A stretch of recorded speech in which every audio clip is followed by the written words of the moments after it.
This morning, I want to explain why and show how we created a storage fixity manager as a vital component of our long-term digital storage system. The design is parsimonious, it is both necessary and sufficient. It has now been implemented and is being used user tested. So I'm able to use screenshots of archivist workflows.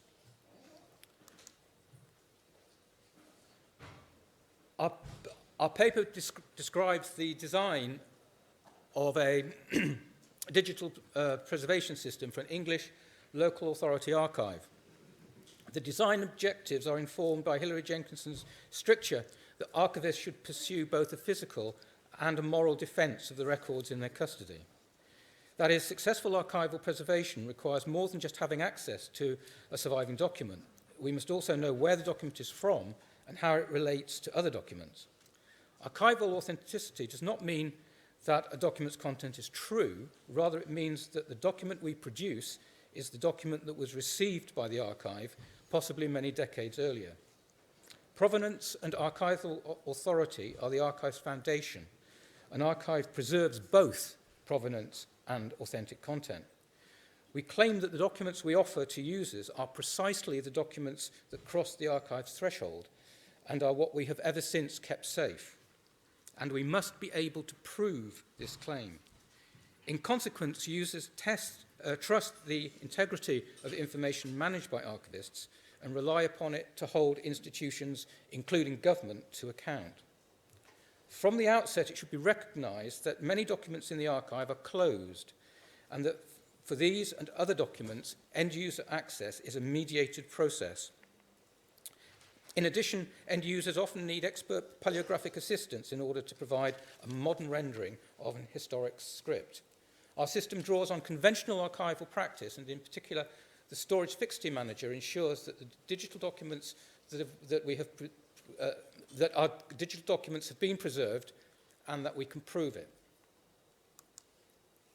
In the modern world, archives maintain hierarchical ISDG catalogues.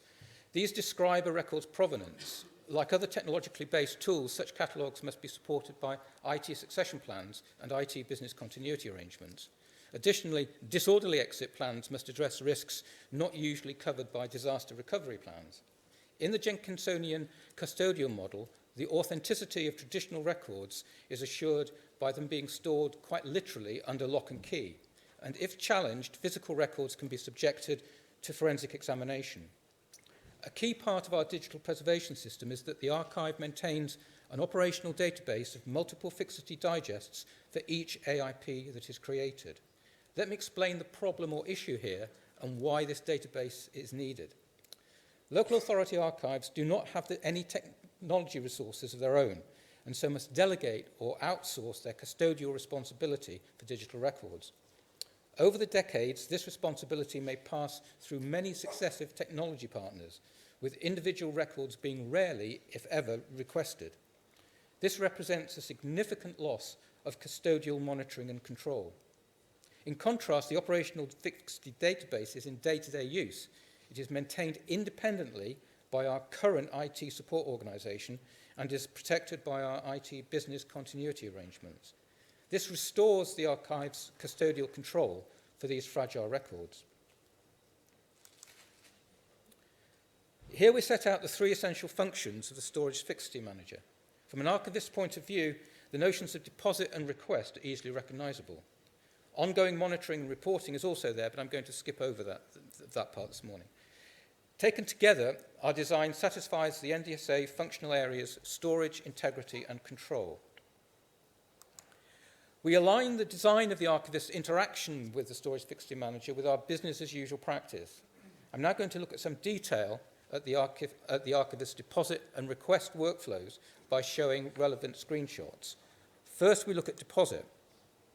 We use an in-house developed desktop packager to create AIPs in the first instance.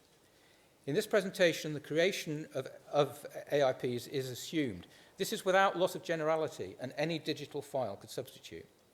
When created, the AIPs are stored in the archivist's local AIP store. Also note that as part of this creation process, we calculate multiple fixity digests for the AIP. The packager tool also allows the archivist to deposit AIPs that have already been created in a remote cloud-based store. Starting this function is as simple as pressing the Deposit Packages button as shown in the screenshot. The effect is to connect to the Storage Fixture Manager service and to open a browser window. This browser screenshot shows the Storage Fixture Manager displaying an invitation to deposit AIPs. The archivist identifies the location of their AIP store. The Fixture Manager can now identify the files, that is the AIPs, that the archivist has created and are in their local store. The screenshot here shows that only one AIP is awaiting deposit. In this case, the archivist can trigger the deposit or upload process by clicking either of the upload buttons shown. This screenshot shows the progress display of a successfully deposited AIP. The AIP is deposited in geo-dispersed and multi-provider-based commodity cloud storage. The Storage Fixture Manager service has calculated the fixity digests of the deposited AIP that it has received. It has reported these back to the packager tool. Since this tool knows what the fixity digests of the AIP should be, since it calculated them when the AIP was first created, then it can verify what the Storage Fixture Manager is reporting and confirm that this service is reporting back the expected fixity digests.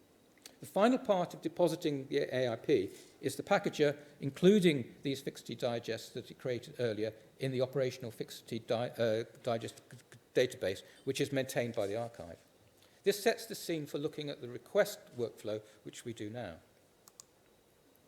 Just like the deposit workflow, the packager tool supports a request workflow. This allows the archivist to request from cloud storage the AIP that it has been already deposited. As before, starting this is as simple as pressing Request a Package button, as shown here in the screenshot. The effect is to open a dialog window, as shown. The archivist identifies the AIP that is being requested. This would normally be done by a copy and paste from the ISADG provenance catalogue. The From Fixity Managed Storage button has been clicked here, meaning that the archivist wants to download the requested AIP from the Fixity Managed Storage. The effect is to connect to the service manager and to open the browser window as shown. It allows the archivist to confirm that the appropriate AIP is being requested.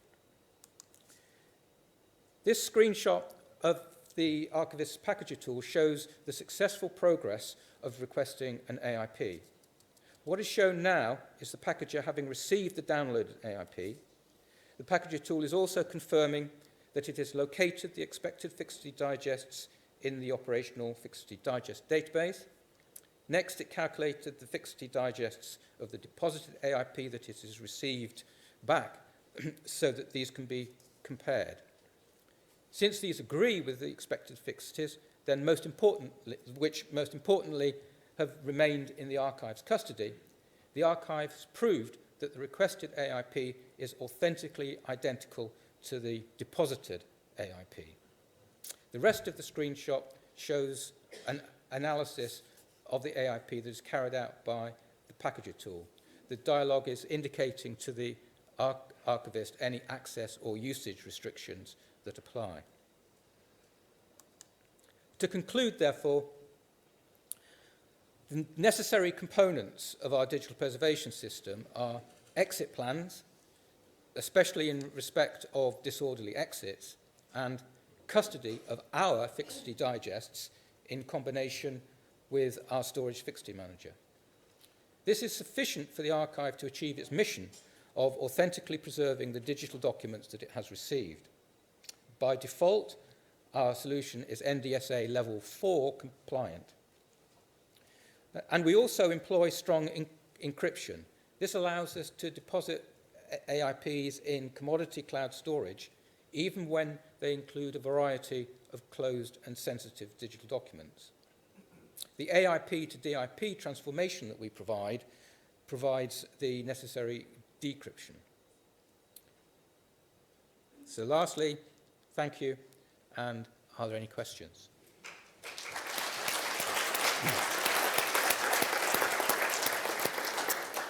Okay, thank you very much, Viv. I should have said at the start, folks, that we're just going to have quick-fire questions straight after each speaker, given that there's 5 talks, and I'm sure you want to keep those questions and the answers fresh in your head. So we'll just get started. We'll have 2 volunteers who are going to be roaming mic along the back, and Samaya's got a roaming mic here for the front, and we'll also be handling the online questions. So I did see somebody with a question over there. Yes, that gentleman over there, please.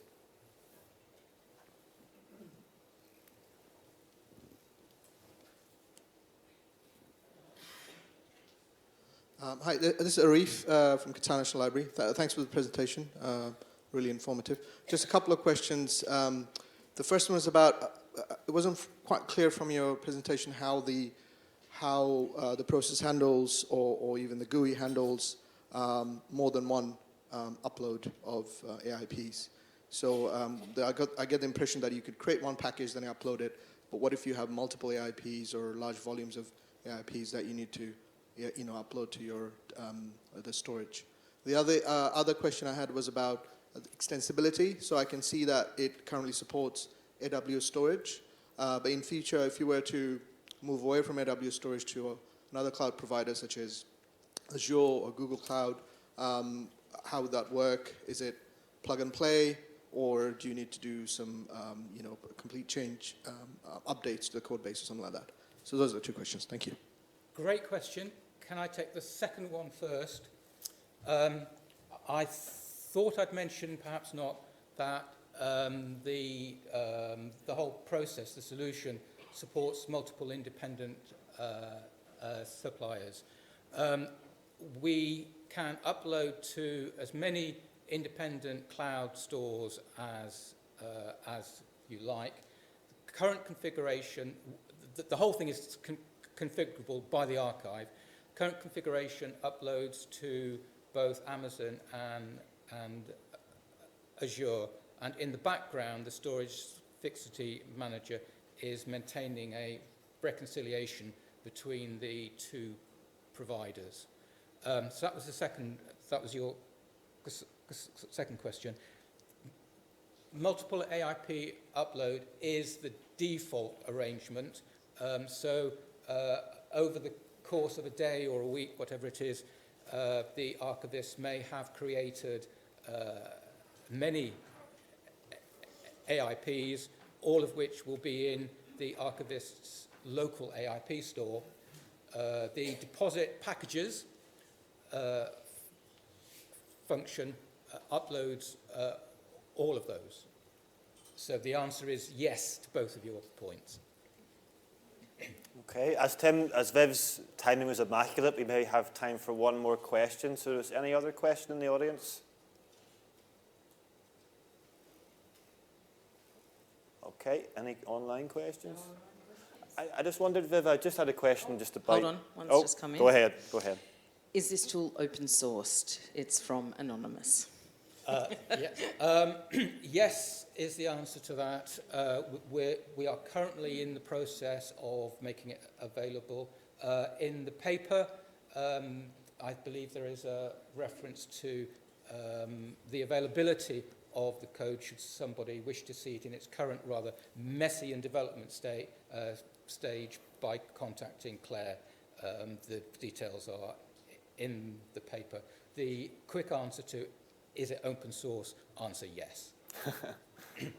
Cool, and I'll just be cheeky and ask you the question anyway. In terms of skills and workforce, are the archivists who normally work with the physical archives trained to use this particular system, or how kind of advanced are they in terms of getting to grips with this new setup? They can press the buttons.